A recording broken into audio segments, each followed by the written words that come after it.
तो शील्ड के फैंस के लिए शायद रेसलमेनिया 41 थोड़ा इमोशनल या रोलर कोस्टर राइड की तरह रहेगा, बिकॉज डब्ल्यूडब्ल्यूई प्लान कर सकती है Roman Reigns versus Seth Rollins का मैच। इसके अलावा और भी अपडेट में जानने के लिए मिलेंगे इस वाली वीडियो के अंदर। So hello everybody and welcome back to new video को हम लोग शुरू करेंगे शेमस के साथ में। शेमस का रिसेंटली मंडे नाइट रॉ के अंदर रिटर्न हुआ। अब जब उनका रिटर्न हुआ ना, तो बहुत सारे फैंस ने इस बात को पॉइंट आउट किया कि भाई शेमस का तो पेट निकला हुआ है, शेमस की वो वाली बॉडी पहले रिप्ड वाली बॉडी थी।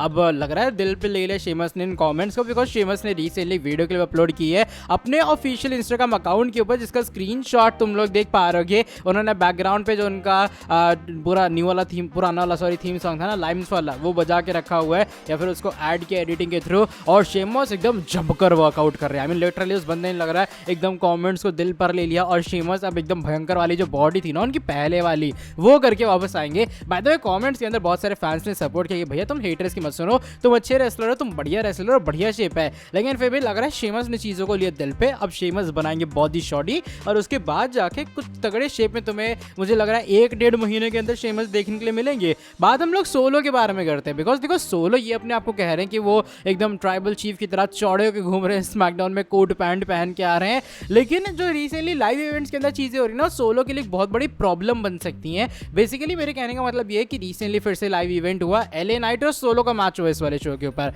तुम्हें सुन के हैरानी होगी, सोलो जिस तरीके से उन्हें मेन इवेंट पुश डब्ल्यूडब्ल्यूई देने का ट्राई कर रही है, उसके बावजूद भी वो लाइव इवेंट के अंदर हारे हैं। आई मीन LA नाइट अगर फेस कर रहे होते कोडी रोड्स का बैकलैश के अंदर, तब मैं एक सेकंड के लिए मान भी लेता कि LA नाइट जो है भैया वो जीत गए सोलो से, क्योंकि वो एक अनडिस्प्यूटेड टाइटल मैच की तरफ जा रहे हैं। लेकिन उसके बावजूद भी सोलो हार रहे हैं मैचेस के अंदर, जो कि मेरे हिसाब से एक बड़ी प्रॉब्लम है। देखो आई नो लाइव इवेंट जो मैचेस हैं वो शो पर टेलीकास्ट नहीं होते हैं, लेकिन सोलो की जो बात है ना वो हल्की सी मुझे याद आ रही है। उन्होंने ये कहा था कि हारने का कॉन्सिक्वेंस होता है। अब भाई तुम तो खुद हार रहे हो लाइव इवेंट के अंदर, तुम क्या ही कॉन्सिक्वेंस देके जिमी ऊसो को निकाल रहे थे ब्लड लाइन से। तो ये कुछ बड़ी प्रॉब्लम है जो कि मुझे लग रहा है सोलो के साथ डब्ल्यूडब्ल्यूई को फिक्स करनी चाहिए। पहले बंदे की डोमिनेशन बड़ी खतरनाक थी कंपनी में, लेकिन धीरे धीरे करके ग्रेजुअली वो चीज़ें कम हो रही हैं और मुझे लग रहा है डब्ल्यूडब्ल्यूई को थोड़ा सा इस प्रॉब्लम को फिक्स करने की जरूरत है। बात हम लोग कोडी रोड्स के बारे में कर लेते हैं। कल मंडे नाइट रॉ का एपिसोड होने वाला, और जो कोडी का क्या स्टेटस है मंडे नाइट रॉ के लिए, उसको लेकर कुछ क्लैरिफिकेशन अपडेट आई है सामने।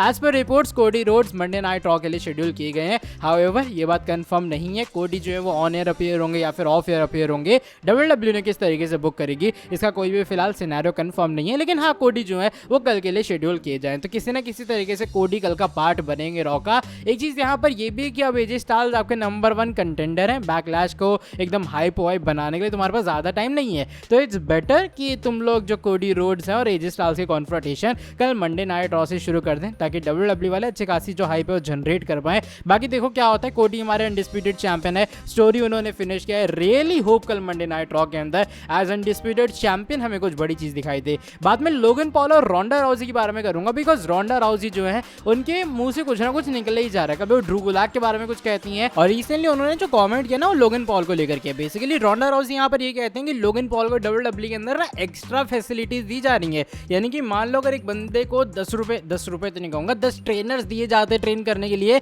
तो लोगन पॉल को वहाँ पर 12 मिल रहे हैं। यानी कि लोगन पॉल को एज इंडिविजुअल या फिर एज कहते हैं स्पेशल ट्रीटमेंट बेसिकली कंपनी में मिल रहा है। तो रोंडा राउजी ने इस चीज के कारण लोगन को डब्ल्यूडब्ल्यूई वालों को क्रिटिसाइज किया। लोगन पॉल ने फाइनली इसको लेकर रिएक्शन दिया। लोगन पॉल ने ये कहा कि देखो उनके हिसाब से रोंडा राउजी उनकी हेटर नहीं है, बस दिक्कत है कि रोंडा राउजी को जो डब्ल्यूडब्ल्यूई रन है ना वो उतना बेहतर नहीं जा पाया। दैट्स व्हाई ये जस्ट एक तरीका है वो जो अपनी किस तरीके से फ्रस्ट्रेशन पुट ओवर कर रही है सामने लोगों के। ये लोगन पॉल इस बात को एक्नॉलेज करते हैं कि हाँ भाई डब्ल्यूडब्ल्यूई वाले उनको अच्छी फैसिलिटी देते हैं, तभी ये वो रीजन है लगातार टाइम टू टाइम पे अपने अच्छे मैचेस परफॉर्म कर पा रहे हैं। और यहाँ पर कुछ टाइमलाइन मेरे हिसाब से 7 या 8 हफ्तों की रिवील की रोंडा राउजी ने कि भैया इतना टाइम लगा लोगन पॉल ने तब जाके अपना डेब्यू मैच किया, लेकिन बाकी रेसलर्स को ऐसी फैसिलिटी नहीं मिलती। तो रोंडा राउजी इस स्पेशल ट्रीटमेंट वाली चीज़ को क्रिटिसाइज करी थी, लेकिन लोगन पॉल का मानना ये कि रोंडा उनकी हेटर नहीं है, बस रोंडा राउजी करंट डब्ल्यूडब्ल्यूई में अच्छा नहीं गया इसलिए बस उन्हें क्रिटिसाइज करना है। और ये जस्ट एक और तरीका है जो कि रोंडा राउजी ढूंढ निकाल रही है डब्ल्यूडब्ल्यूई को और उनको क्रिटिसाइज करने के लिए।